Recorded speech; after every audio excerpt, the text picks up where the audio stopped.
Ya, Assalamualaikum warahmatullahi wabarakatuh. Pada kesempatan kali ini, saya akan mengajar tentang mata pelajaran desain grafis. Di sini, materi pertama yaitu tentang unsur tata letak desain grafis. Sebelumnya, kalian kan sudah tahu seperti apa desain grafis, seperti apa itu desain, bagaimana caranya mendesain, dan lain-lain. Sekarang, saya akan mengajarkan unsur tata letak dari desain grafis itu sendiri. Di sini kita akan membahas sebanyak 8 bahasan, yaitu yang pertama adalah garis, yang kedua adalah bidang, yang ketiga adalah ilustrasi, yang keempat adalah tipografi, yang kelima adalah warna, yang keenam adalah gelap terang, yang ketujuh adalah tekstur, dan yang terakhir yang kedelapan adalah ruang. Pertama kita masuk ke unsur tata letak terlebih dahulu. Sebenarnya jika kita ingin menciptakan sebuah karya seni atau sebuah karya desain, harus memperhatikan unsur-unsur dari desain itu sendiri. Kemudian, salah satu komponen yang paling penting dalam desain adalah unsur tata letak. Jadi, jika kita ingin membuat sebuah desain tetapi kita tidak melihat tata letaknya, maka sama saja bohong. Jadi, kita harus melihat tata letaknya agar karya seni atau desain kita menjadi lebih baik dan lebih bagus seperti itu. Kemudian, tata letak dalam desain terdiri atas beberapa bagian yang tidak boleh terpisahkan dan mengandung arti yang sangat dalam. Jadi intinya, tata letak dan desain itu saling berhubungan sangat kuat. Karena jika desain itu tidak memperhatikan tata letak, maka desain tersebut akan kacau atau tidak karuan. Kemudian, contoh unsur lain adalah unsur garis. Nah, jadi contohnya dari unsur tata letak ini adalah garis. Garis tebal itu mengandung arti tegas dan jelas, sedangkan garis tipis mengandung kesan halus atau samar-samar.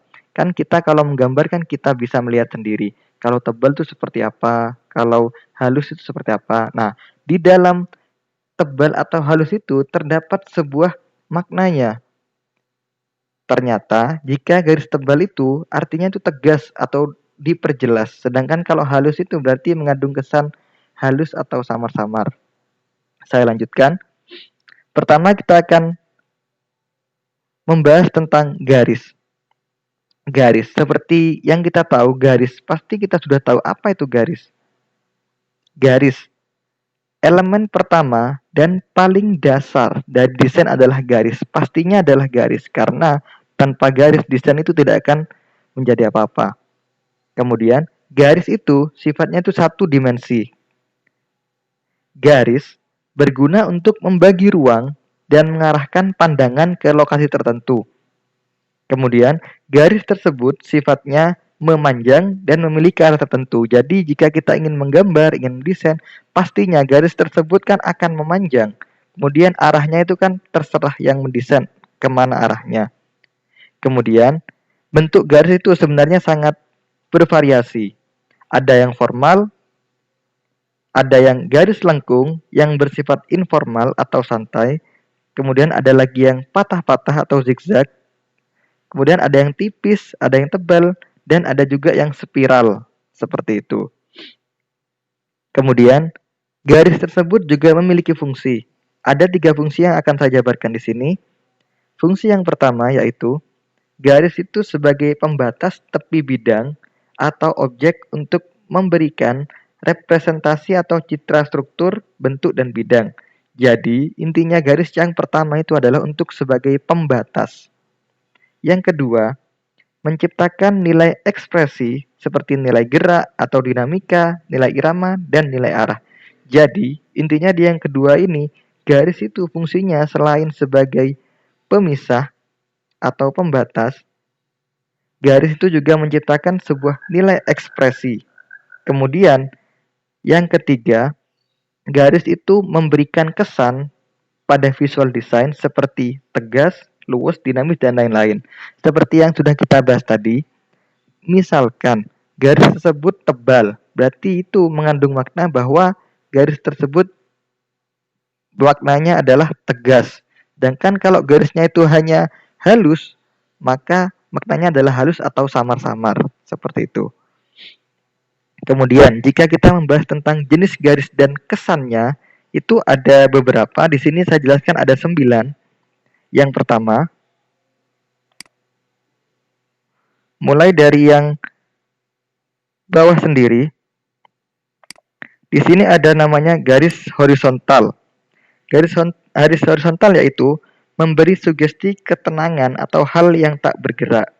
Kemudian ada garis lagi yang namanya garis vertikal. Garis vertikal berarti garis yang vertikal ke atas atau ke bawah. Garis vertikal itu memiliki stabilitas, kekuatan, atau kemegahan. Sedangkan garis diagonal yaitu intinya tidak stabil atau sesuatu yang bergerak atau dinamika. Kemudian ada juga garis lengkung, artinya itu adalah keanggunan.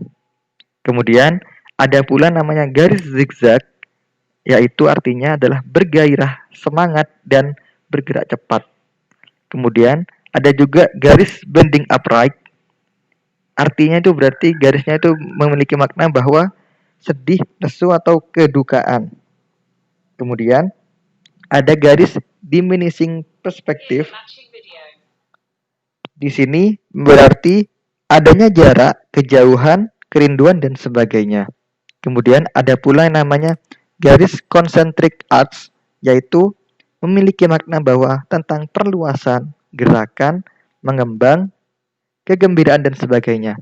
Kemudian ada yang namanya garis piramid, yaitu artinya itu berarti stabil, kuat, dan megah, seperti itu. Kemudian selain garis, unsur yang kedua adalah bidang. Bidang, seperti yang kita tahu, bidang itu merupakan unsur tata letak yang merupakan sebuah objek yang memiliki dimensi panjang dan lebar. Jadi, jika memiliki dimensi panjang dan lebar, maka dapat dikatakan bahwa bidang ini sifatnya adalah 2 dimensi. Kemudian, bidang ini terbentuk karena adanya sebuah titik yang mana kedua ujung garis yang bertemu atau dapat pula terjadi karena sapuan warna. Jadi, ketika kedua ujung garis bertemu, maka itu akan membentuk sebuah bidang. Kemudian, bidang beraturan yang dikenal sekarang ini adalah yang bernama kotak atau rectangle, kemudian ada lingkaran atau circle, kemudian ada segitiga yang disebut triangle. Saya lanjutkan. Nah, ini juga bidang. Selain bidang itu terdapat dari garis-garis, bidang itu ternyata juga tersusun dari komposisi huruf yang dirangkai secara kreatif, sehingga dapat menyampaikan pesan tertentu. Seperti di sini kita lihat, di sini adalah peta Indonesia, tetapi peta tersebut bukan berasal dari gambar, tapi berasal dari huruf-huruf yang disusun. Contohnya ini adalah Pulau Jawa, di sini adalah Pulau Sumatera, dan pulau-pulau yang lain. Seperti itu. Jadi, tulisan tersebut disusun membentuk seperti gambar pulau dari pulau tersebut. Kemudian, jenis bentuknya ada 3. Yang pertama ada figuratif, kemudian ada abstraktif, yang terakhir adalah abstrak. Nah, bisa kita lihat di sini. Jika bentuk figuratif, jadi bentuknya itu meniru wujud yang berasal dari alam. Contohnya adalah manusia, hewan, tumbuhan, dan benda. Contoh gambarnya seperti ini. Ini bentuk figuratif. Kemudian ada juga namanya bentuk abstraktif. Berarti bentuk figuratif yang diubah, jadi intinya ya bentuk yang tadi kita tiru itu diubah sedemikian rupa sehingga beberapa bagian dari bentuk asalnya menghilang dan bentuknya berubah menjadi bentuk yang sudah digayakan. Contohnya, ada segitiga, jika digabung dengan persegi maka akan menjadi bentuk abstraktif. Jadi digabung-gabung intinya. Ini contohnya. Kemudian, ada juga yang namanya bentuk abstrak. Jadi bentuk abstrak ini menyimpang dari wujud benda atau makhluk yang ada di alam. Jadi, itu adalah kreasi yang menggambar sendiri, tetapi yang digambar tidak ada di alam kita. Bisa saja seperti gambar monster dan lain-lain. Kemudian ada yang namanya ilustrasi. ilustrasi. Jika kita ingat-ingat tentang ilustrasi, maka ilustrasi itu menjelaskan tentang gambar yang sifatnya menerangkan atau visualisasi dalam suatu uraian, baik berupa cerita, berita, karangan maupun naskah. Kemudian, tujuan dari ilustrasi sendiri itu apa? Yaitu untuk menerangkan atau menghiasi suatu cerita, tulisan, puisi, atau informasi tertulis lainnya.